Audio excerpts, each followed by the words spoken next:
Antony Garotinho. Falou e falou, viu? Tá lá no podcast. Eu escutei não escutei tudo, mas escutei grande parte ontem. O melhor, até então que eu escutei foi essa parte. E umas coisas curiosas também falou sobre, mas é muito específico sobre Rio de Janeiro. Coisa que envolve, tem uma sigla de um negócio aí que vem venda de quem tinha pra preso, iFood de preso. E se a denúncia for pertinente, é um negócio realmente assustador, né? E sendo no Brasil, é bem possível que seja real. Tem que passar na minha timeline, que o Josias Teófilo compartilhou e falou: desconheço explicação melhor. Escuta isso daqui, né? Como funciona o sistema, segundo Antony Garotinho? A pessoa fica em casa. Mas o que é o sistema? Então eu vou explicar para você. Vamos lá. Você que está nos assistindo aí, como é que é o sistema? O sistema, ele tem algumas partes. Eu vou falar só a parte de cima, que é a mais importante. A cabeça do sistema são os bilionários do Brasil. Sim. Liderados pelo sistema financeiro. A família... Sistema financeiro. Faria Lima. Moreira Salles. Moreira Salles. Né? A família Setúbal. Os donos do Bradesco. Essa galera de cima, né? Aquele pessoal que a gente fala sempre, né? Família Moreira Salles tá aí, a gente já fez vários dossiês. Família Setúbal, do Itaú, também já fez dossiê lá de trás, né? Começa na família Monteiro Aranha. Turma do Bradesco, tá falando aqui do Trabucão, grande Trabucão, que também tá na Febraban. Aí vem Isaac Cília, toda essa tralha de gente. O Dedé. Dá pra colocar também aí os Batista já. O Batista já tem muito poder hoje em dia, né? Mas enfim. Aí eles têm, do lado direito deles, eles têm os guarda-costas do sistema. Quem são os guarda-costas do sistema? As cortes Tipo os capatazes superiores. Eles protegem o sistema para que nada chegue no sistema. As cortes. Do lado de cá, né, eles têm os legisladores do sistema. São os políticos. Do que central. normalmente giram em torno de 350 deputados federais. Olha. Alguns governadores, né, e pelo menos 41 senadores. Então você tem aqui o sistema financeiro, as cortes superiores, e do lado de cá você tem... né, A sua bancada é pessoal ali. eu chamo ali de os legisladores do sistema. Aí você tem uma quarta parte, poderosa também, que é a mídia tradicional. Ela é o quê? Ela é a voz do sistema. Quando você ouve um comentarista, você não precisa ouvir os outros, porque eles vão repetir tudo que está no boletim do sistema, que é o boletim Focus. É tudo igual, né? Então, eles falam para quem? Eles falam para um público muito específico, que é uma classe média, e média um pouquinho para cima. O povo não vê isso.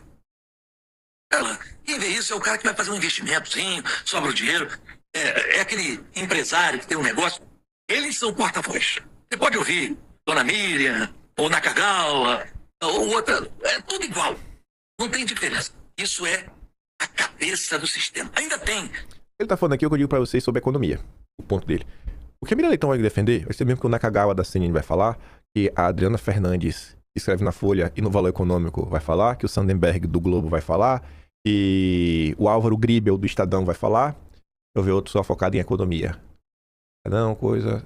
Metrópole não tem ninguém especializado. O Diego Jimenez da Veja vai falar, que é o da Veja. Quem é o do Bastão não tem ninguém específico. Uou. Qual tem alguém mais no seu nome. Enfim, você entendeu. É o consórcio. E vai ser a mesma coisa que quando você... Ele tá falando dos jornalistas. E se você pegar os entrevistados, vai ser a mesma coisa. Porque os entrevistados, você ouviu um, ouviu todos. Porque eles só vão chamar as mesmas pessoas que defendem as mesmas ideias para te vender as mesmas soluções que seguirão dando errado. Armínio Fraga, Edmar Baixa, Pedro Malan, Mailson da Nóbrega, Helena Landau, Samuel Pessoa, Marcos Nobre, André Lara Rezende, Pércio Arida, Henrique Meirelles. E se repete. É o mesmo padrão. Alexandre Schwartzman, Antônio Volpon, os mesmos de sempre. Esse é o regime. Esse é o papel da imprensa. Ali, uma faixa intermediária, que é muito importante para o sistema, que são os burocratas. Burocratas. São aqueles funcionários de carreira que se preocupam somente com uma coisa, com seus privilégios. Não interessa quem seja, eles vão ganhar acima do teto. Isso. Então eles protegem para que não haja uma ruptura do sistema. Por que nós estamos em crise? Porque o Vorcaro não é bem quisto pela cúpula do sistema. Ele é um banqueiro que sempre foi visto como 7-1. Então, na hora que o sistema quer expelir ele, e ele tem como advogado uma outra parte do sistema, é o sistema brigando com o sistema. É crise. Porque uma parte está dizendo para a mídia, fala mal dele. A outra parte está dizendo, segura aí. Então, o sistema hoje está meio que paranoico. Você tem os políticos querendo proteger ele. O Supremo querendo proteger ele. O TCU querendo proteger ele. A cabeça do sistema querendo engolir ele. Que é onde está o dinheiro. É onde está o dinheiro. E a mídia repercutindo o que a cabeça manda. Entendeu o que é sistema? Você que está em casa? Você tem que entender. Às vezes a gente pensa que pensa, mas a gente não pensa. A maioria das pessoas, o que você pensa, você repete o que você ouve. Né? Pouca gente tem capacidade de pegar uma matéria e dizer, bom, isso aqui... As entrelinhas, né? Não, isso aqui, né? E o Vorcaro sabe tanto disso que ele patrocinou um monte de influenciador aí pro Brasil inteiro afora, com muito dinheiro, para quê? Fazer a cabeça das pessoas. Ele sentiu que a mídia tradicional estava contra ele, que a ordem veio de cima. Então ele disse, eu vou me proteger aqui pelo meio. Como já a salvação da gente é a internet, Sim. que é um terreno livre, onde a gente pode falar. Né? Então criou essa contradição. Sinto que o garotinho... Sinto que o garotinho anda me assistindo, viu? Sinto, garotinho, que você anda me assistindo, viu, irmão? Essa parte de olhar as matérias e ver as entrelinhas, me senti representado. Mas, gente, principalmente na parte que ele fala assim, ó, os advogados, quem está advogando por Vorcaro? É outra parte do sistema. Vocês lembram dias atrás que começou a história da delação, e no meio desse processo, um dos principais advogados do Vorcaro, que é 100% o sistema, o Valfrido Vardi, deixou de representar o Vorcaro? Olha o time das coisas. Essa entrevista do garotinho tem 3 dias, eu acho, no ar. 3 dias no ar. 3 dias. Ontem, Lauro Jardim dava um complemento, sabe? Assim, é a cereja do bolo. Cereja do bolo. Cereja não, que é cereja ainda é pouco. É o melaço do queijo coalho. Que aí, realmente, né? O queijo coalho é até bom. Com melaço, aí já é outro esquento, né? Não é só... Aí fica melhor. É juntar 100 com 100 e virar 300. É o queijo coalho com melaço. Antes de deixar o caso master, advogado sondou criminalistas para possível delação de Vorcaro.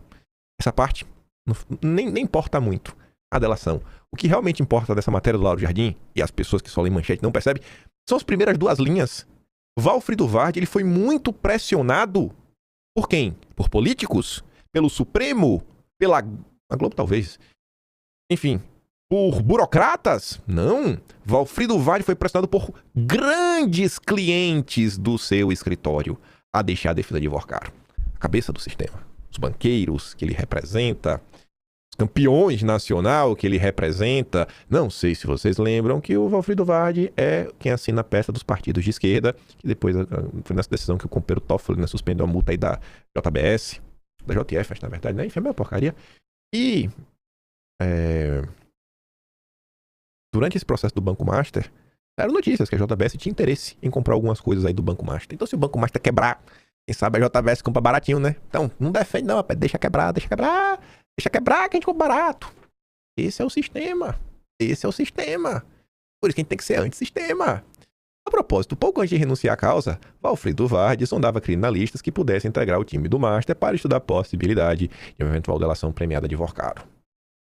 Lembrando que todas as matérias que saíram no Lauro Jardim sobre delação, e falando de Valfrido Vardi, todas receberam uma atualização. A defesa entrou em contato.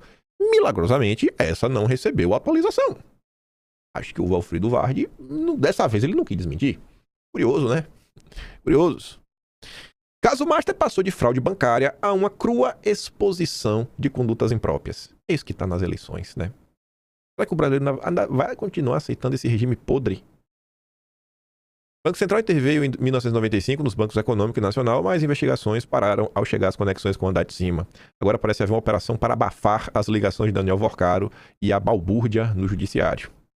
A Tayo Zoyama veio reclamar.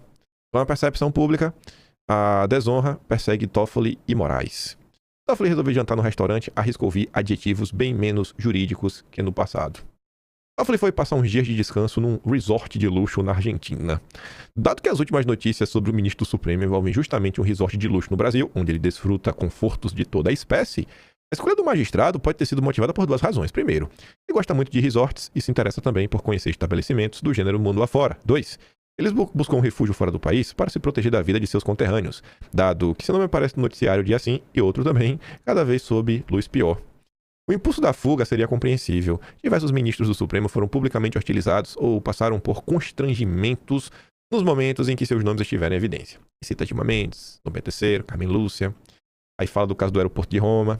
Mas em todos esses lamentáveis episódios, eu não sei porque esses episódios são lamentáveis, né? Lamentável é o fato que gerou esses episódios. Esse episódio acho que só aconteceram porque os ministros passaram demais do ponto, mas enfim. Os agressores, ainda que de forma incivilizada, eram motivados pela crítica à postura jurídica dos magistrados, que eles, bem ou mal, podiam sustentar de cabeça erguida. Hoje, no entanto, o Supremo tem 2 ministros cujos nomes, incluindo Dom Pedro III, estão ligados a um dos maiores escândalos recentes de natureza financeira. O Folha de São Paulo já havia mostrado que os 2 irmãos de Toffoli constaram como sócios de um fundo de investimento ligado ao Master no resort que ele frequenta, de modo tão assíduo a ponto de ser identificado por funcionários como o próprio dono do estabelecimento. Esta semana, o Estado de São Paulo revelou que a sede da empresa dos irmãos Toffoli é a casa bastante modesta de um deles, cuja mulher disse desconhecer que o marido teve um resort. A notícia espalhou um cheiro de laranja no ar.